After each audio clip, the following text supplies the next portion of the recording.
All right, ladies and gentlemen, going into week 3, we are going to rate/react to Colin Cowherd's herd hierarchy. Colin, take it away. The herd hierarchy, the top 10 teams in the National Football League on a Tuesday every week at this time. Here we go. Let's go. Herd hierarchy. Time is now. Let's go. The top 10 NFL teams according to Colin. Number 10. By the way, there's not much to like about the Rams. Their defense, their third down defense is lousy. They're not running the ball effectively. They've given up the ball 6 times, tied for the most in the NFL. The Rams are probably right there. Like, they're probably right at 10. The NFC is real bad, so someone's got to win the NFC. You know, someone has to perform. The Rams have the talent too. They got dealt a real bad hand in week 1 facing the Bills, who are the greatest team of all time. And Matthew Stafford was coming off of being hurt, and he hadn't played at all in the preseason. McVay called a bad game. They were up on Atlanta, and then Atlanta kind of slipped through the back door, Ray J style, and made it a close game. But I think the Rams will be fine. I think the Rams are a playoff team. I don't think the Rams are a true contender. And they're averaging 58 yards rushing. That's 31st. Why do I like them? Because I trust McVay, Aaron Donald, that defensive front, and Stafford. But yeah, I mean, like, if you have McVay, Aaron Donald, if you have players like that, it's hard to really be bad, especially Matt Stafford at this point in his career. So it's one of those, like, ceiling 10, 11 wins, floor 9 wins. Right now, Stafford didn't play in the games. He didn't practice much in the preseason, and they are choppy up front. And guys, I'm telling you, Colin makes however many million a year. Me, I don't. I'm sitting here telling you things. I mean, I'm so much more ahead of these guys. It blows my mind. They're a mess. They're doing things that lose football games. But again, I know my coach is an A, my quarterback's an A, and the defensive front is a real thing, so I think they'll get it figured out. I feel the same way about Cincinnati, but I think the Rams are better than Cincinnati. Number 9. The Ravens. Listen, they had a bad fourth quarter. That's the biggest blown lead, tied for it in franchise history. This is a really good team. They're the only team averaging 7 yards a play. Here's the problem with the Ravens. The Ravens are a top 10 team. The problem with the Ravens is that right now it's Lamar Jackson or bust. They're like a worse Baltimore or a worse Philadelphia, where Lamar is so good, the entire offense is built around Lamar. There is no other running game besides Lamar. And the defense is kind of shaky. We think Baltimore, we think defense. They had some injuries in the secondary. We saw it against Miami. Miami was lighting that ass up. So, is it one of those things where Baltimore goes as Lamar Jackson goes? But, how far can one player take a team? Is Baltimore a complete team? I don't know. I do agree they're top 10, but it's that it really just goes to show how good Lamar Jackson is. That's the best. Not even Kansas City averages that. They're fine. They've only given up 1 turnover all year. That's tied for the fewest in the league. They do a lot right. They had a terrible quarter because they got a bunch of rookies in the back end. Baltimore's an excellent organization. I probably have them too low. I'll put them at 9. Number 8. Listen, I like Minnesota, and I picked the Eagles. So I have Minnesota in my power rankings. I had them 11. So the problem is with Minnesota is eventually you are going to have Kirk Cousins win in primetime games. Like, eventually you can only be so good when you can't win big games, right? Because the playoffs happen. Monday Night Football happens. Sunday Night Football happens. Thursday Night Football happens. Night games happen. Like, what are you going to do if Kirk Cousins is Kirk Cousins and you're going into the divisional round of the playoffs, or you're going into the NFC Championship game, or you're going to the Super Bowl? If Kirk Cousins is as bad as he is on Monday nights, which I believe he is 2-10 lifetime on Monday nights, with his only 2 wins coming against the Bears, if he's as bad as he is on a random-ass Monday night, imagine how bad he'd be in the Super Bowl. I agree. Minnesota's sweet. Minnesota's good. But I cannot sit here and say that they are a top 10 team or a Super Bowl contender when they are led by a quarterback who cannot play in primetime games. Eagles last night to win. This was a tough spot. Off a Green Bay divisional rival game and a great performance. Kirk Cousins now is 2-10 on Monday Night Football. Their defense, though, it gets carved up. I'm telling you guys, I don't want to toot my own horn, but I mean, am I not the best or am I not the best? Up a little bit on the ground. They're giving up 6.5 yards a play. That's not good enough. But they do have a lot of sacks. So last year, one of the issues was they gave up big chunks of yardage and had no pressure. So they are getting to the quarterback. They are creating situations of distress for the other quarterback. So I still like them. Vikings 8. Number 7. I don't buy too much into the Dolphins, but I will say this. They're number 2 in total offense. They're a lot like Philadelphia over in the other conferences. They're productive. I have Miami in my top 10. I think I have them top 5, actually. I think I might have like 4. But Miami is sweet. I mean, you cannot shortchange what Mike McDaniels is doing. I'm a believer. I'm part of Tuanon or however they're saying it. I mean, the guy, first of all, let's talk about what they actually have. They probably have the fastest wide receiver core in the NFL. Like Jalen Waddle and Tyreek Hill, it might just be the best receiving core in the NFL. They have Tua, who is developing rapidly. McDaniels has him slinging it. I mean, for lack of a better term, we know what happened under Flores. Tua had two passes over 30 yards, and then he did that to the Ravens, where they're just running go routes all of a sudden. I mean, who's not to say that the Dolphins are for real? They're playing real football. They love their coach. They have a dynamic offense. They have a young quarterback. The only thing I guess you could say is, let's take away the comeback, right? What would we think about the Dolphins? I think I would still think, there's a lot of thinks in there, I think I would still think they're pretty good. Maybe if you want to nitpick, you could say, like, can they run the football? Can they win a ground and pound kind of game? But no one asks that shit about the Chiefs. No one says, hey, can the Chiefs run the football? No one cares. So if Miami keeps playing like this, and you would think that with a new coach, a young quarterback, they were only going to get better. So I have Miami top 5. I like Miami a lot. I'll say this too. If the Bills slip up, and I know this is crazy. I know this is crazy right here. If the Bills slip up, because the Bills win, they win blowouts, but they're not exactly a short game kind of team. If the Bills slip up, I think Miami could challenge them in that division. They're moving the ball. Tyreek Hill right now and Jalen Waddle are the 2 leading receivers in the league, and they've got an excellent young coach. They really are a lot like Philadelphia. The difference is I think Jalen Hurts is more dynamic than Tua is. Tua may be a better thrower. But we've got to be honest about that. In their last 9 starts with Tua, they're 8-1. I got to be honest. They win games with Tua. It's not pretty, but they all come in shapes and sizes now at quarterback. They're all different. Some don't have a big arm. Some run more. And right now they're winning games, and I think they have a brilliant young coach. Number 6. Agree. And the Niners roster to me is second. I love this. I love this move. I have the Niners. I think I might have it 6 in my power ranking that I released on Tuesday.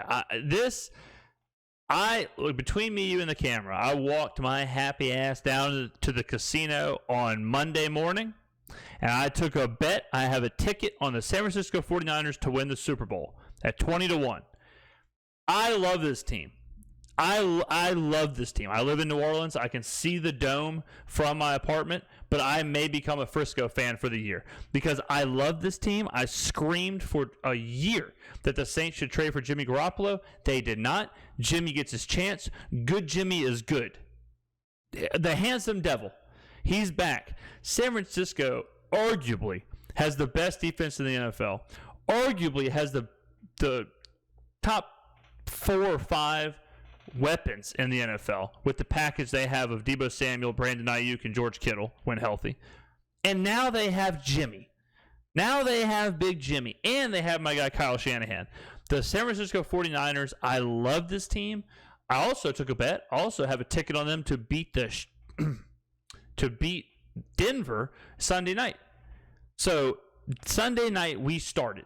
Sunday night, me and the San Francisco 49ers start our run to the Super Bowl. I love this from Colin. Big nuts, Colin. We believe in Jimmy. I love you, Jimmy Garoppolo. Only to Buffalo in the NFL. Jimmy G came in Sunday, cold, 100 passer rating. Jimmy G is 35-16 as a starter, and the division's weaker. The Niners offense, right now has more rushing yards than passing yards because of how they initially started the season? No, I mean, that's just how they do it. Like Kyle Shanahan is a run-first, running genius, running guru. And what he said about the division is true. That division is trash. Like, think about how good the division is. The Cardinals are garbage. The Seahawks are the worst team in the NFL. The Rams aren't what they were last year. So the Niners, my Niners, can sneak into a division title. God, I love it. But in the end, they're doing this without George Kittle and Elijah Mitchell. This is a great roster. They have drafted and developed the offensive side very well. Don't love the right side of their offensive line. Who cares? But to me this morning, this feels like a team that could play for the NFC Championship. Yes. I would be the least shocked guy in the world. Yes. Number 5. Let's not beat up on the Chargers for losing to Kansas City. They lost 2 starting offensive linemen. Now, I'm trying to think if I had the Chargers in my list. I should pull it up. I love the Chargers, and I think they are so talented, but they run into the issue of they play in the same division as the Chiefs, and they haven't proven it to me. It's still a team that hasn't, like, this group of people, granted the defense is a little bit upgraded, and by a little bit I mean a lot, but this team, they didn't get in the playoffs last year. You know, like, this is a team that hasn't proven that they can win games. It hasn't proven that they can make that next step. If they make that next step, they could be this year's Cincinnati because Justin Herbert is that damn good. Austin Eckler hasn't got going this year either. Austin Eckler's had a bad couple of games. Keenan Allen's been hurt. So we haven't seen the Chargers at full strength. I agree. They are a team that absolutely could make a run. They probably should be in the top 10. I feel like I may have had them in the top 10. So I'll listen to Colin. Including a Pro Bowl center, and Keenan Allen hasn't played much this year. He is really valuable to their offense on third down. Herbert has been unbelievable this year. His quarterback rating's 112, and Khalil Mack and Joey Bosa may be the best pass rush in the league right now, not named Buffalo. So I just looked it up. I had them in 8. Let me just go ahead and say my top 10. My top 10 are 1 Bills, 2 Chiefs, 3 Eagles, 4 Dolphins, 5 Packers, 6 Bucks, 7 49ers, 8 Chargers, 9 Ravens, 10 Rams. Man, so me and Colin had the Ravens at 9 and the Rams at 10, right? And I had the 49ers at 7. He has them at 6. Oh, me and Colin are right there. So I don't take much from that loss. They went toe-to-toe at Arrowhead. The difference is they were missing a Pro Bowl center and their most valuable wide receiver, and Herbert was playing with crashed up ribs. It was one of the great losses of the year for the Chargers. I will say this, though. I feel like the Chargers are notorious for this. Great losses, being a great loss team. The performance Herbert had against the Raiders, which they lost, great loss performance, right? Against the Chiefs, great loss performance. They have to start turning some of those great losses into great wins. Number 4. Listen, Philadelphia knows what they are. 1 giveaway all season, easily the number 1 rushing team, wildly productive quarterback who now is a superstar receiver. So this is going to be the big difference. He's going to have the Packers ahead of the Eagles. I don't have the Packers ahead of the Eagles. So that's going to be his flip. But the Eagles are amazing. I love the Eagles. I have the Eagles 3. I may be down. I may be rating them too low. If Jalen Hurts plays like he played in week 1 or week 2, if he plays like that the rest of the season, he's your MVP, and the Eagles are the 1 seed in the NFC. I mean, Jalen Hurts looks unbelievable. I watched every snap of the game Monday night, and I was just in awe of what Jalen Hurts was doing. Miles Sanders is good. Sirianni's a hell of a coach. The defense is nasty. They are as dynamic. I'm not going to say they're as dynamic as the Bills, but they are as dynamic as the Bills. Folks, they're averaging like 165 yards rushing a game. Nobody's even close to that. So I think they're a handful. I think they're hard to prepare for. Listen, they were productive last year. They were productive in week 1. I don't think this is I don't think we're overreacting. By the way, it's not going to end. They play the Commanders and the Jaguars next. So as Jason said, their schedule is made for a young team to develop and get confidence. I think Philly's good. I put them at 4. Number 3. And I put Tampa at 3 because of Tom Brady. Is that I just think Brady, because of the 11 days off in camp and not playing in the Here's the deal with the Bucs. Like, the Bucs are the Rams, but so much better, where you just rely on their talent. You rely on the greatest quarterback of all time. You rely on good receivers, Mike Evans, Chris Godwin, Russell Gage, all who are hurt. You rely on a stacked defensive line with Vita Vea and Hakeem Nicks. You rely on Devin White. I mean, this team is nasty. Now, even Leonard Fournette is good. Now, I will tell you this. I will tell you this right now. If this team fails, it's because of Todd Bowles. This is something I'm going to be saying until he gets fired. Todd Bowles is ruining this offense. Todd Bowles is ruining the last couple of years of Tom Brady. The Bucs need to get him out of play calling. They need to get him away from the offense. They need to quit running 90% on first downs. If the Bucs fail, it will be because of Todd Bowles. Preseason and all the offensive line issues, they are rusty. But I should have mentioned that. The offensive line is a real problem. All right, they're missing a lot on the offensive line. They have a rookie center. That's something you can't fix with talent around you. Like a bad offensive line in a league where a lot of good teams have a great pass rush is not a good thing. So that could be offensive line 1, Todd Bowles 2 for the reasons this team fails. To be honest with you, if you look at how many players have been out of games, the fact they're 2-0, including a win on the road against the Saints, this is a really good defensive front. They can run the ball. They can throw it. They are just falling apart physically on offense. But let's not kid yourself. You line up all these teams in the NFC. Would you trust Garoppolo over Brady, or Jalen Hurts over Brady, or Stafford today over Brady, or Aaron Rodgers with no receivers over Brady? I wouldn't. That, to me, is the best NFC team, Tampa. I trust Jimmy. 2. Kansas City. Nothing wrong with the offense. Every stat is great. The O-line's good. The tight end's a star. The quarterback doesn't make mistakes. I got nothing. No problems. Kansas City played bad and beat the Chargers. I mean, the bottom line, they played bad and were up 10 with, a minute left? Kansas City's nasty. Tyreek Hill be damned. I mean, they're good. You know, it's one of those LeBron James situations where you could put whoever wide receivers on Kansas City, and Mahomes will make them good. So I'm not worried about their wide receivers. This is the tier, right? You have Buffalo, you have Kansas City, you have Philadelphia. Those teams are playing a completely different style of football than anyone else. Go in about 30 minutes, Pittsburgh and Cleveland are going to kick off. Go watch Pittsburgh and Cleveland and tell me that they're playing the same sport in the same league as Kansas City, Buffalo, and Philadelphia. You even go watch Minnesota. You even go watch Tampa. Trust me, I watched Tampa for 3 hours in the Dome. Okay? You watch those teams. You watch the Raiders. You watch any of those teams. And these are above average teams. I'm not talking about the Seahawks. Go watch the Broncos. Go watch teams that we think are good. Go watch the Colts and tell me they're playing the same sport as Kansas City, Buffalo, and Philadelphia. This is a completely different tier that those teams are in. Kansas City I have as my second team as well. Buffalo I have as my first team, which Colin will as well. I think Buffalo is not even a question. They're playing, they're like the undefeated Patriots team. They're a juggernaut. So I agree with these. But I don't think their defense is good enough to bail them out if Mahomes goes on one of those 4 or 5 game mechanical slides where he's not quite right. So the Chiefs at number 2. Number 1. And I think Buffalo's defense, with an offense that may not be quite as slick as Kansas City overall, coaching, pass rush, defense, this defense is good enough to bail out the offense if Josh. I don't know what Colin's talking about because Buffalo's offense is disturbing right now. They've punted once in the last 4 games. They're like 90% on third downs this year.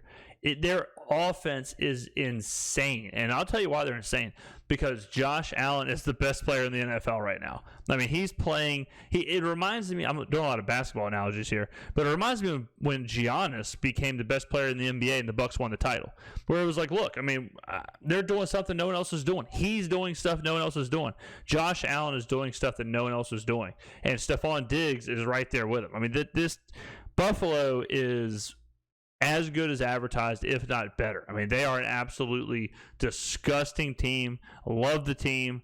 They're another team that's going to have to prove it. They're going to have to prove that they can vanquish the Demons and go beat Kansas City in the playoffs. But, man, what a team. What a run. What a run. Josh Allen struggles. I don't think Kansas City's defense is, and that's the difference. They are the ultimate Mike Tyson. They may not always have a great jab, but they'll knock you out if you're not prepared. They're a blast to watch. They run in the football. They can. Their corners. Here's the other thing. They've had some injuries to overcome. I just don't see a weakness. There isn't. They're not always the most efficient, but their knockout punch is equal to Kansas City with a much better defensive front. When you go 90% on third downs, you are efficient. I mean, look, our lists are pretty similar. I mean, they're right there. The only difference was I had Minnesota out. So I had Minnesota out and who did I have in there? Because I had Bills. Let's see if he shows the whole thing. Let's see. All right, here it is. Colin, what are you doing to me, my guy? And I think Buffalo's defense with an offense that. Okay, so I go Rams, Ravens. He's got those. I go 49ers. I go Chargers. He's got those. I go Bucks. He's got those. Oh, he doesn't have the Packers. Wow, that's insane. That is crazy. So he's got the Vikings in there, but not the Packers. I don't agree with that at all. But the rest of that, pretty similar. I was saying things before he was saying it per usual. Not a bad list at all going into week 3. I think teams are starting to separate themselves. I think there's a drop-off between 10 and 11, 12. You can say 11, and in his case are the Packers, in my case are the Vikings. Then you drop off to like 12, 13, 14, and you start maybe putting like the Giants in there and maybe putting the Cowboys in there. And so I think this 10, and we'll say 11 with Minnesota and Green Bay being swappable. Those 11, I think there's a real difference. I think the NFL has a big schism there between legitimate teams, contenders, and then the rest of those guys.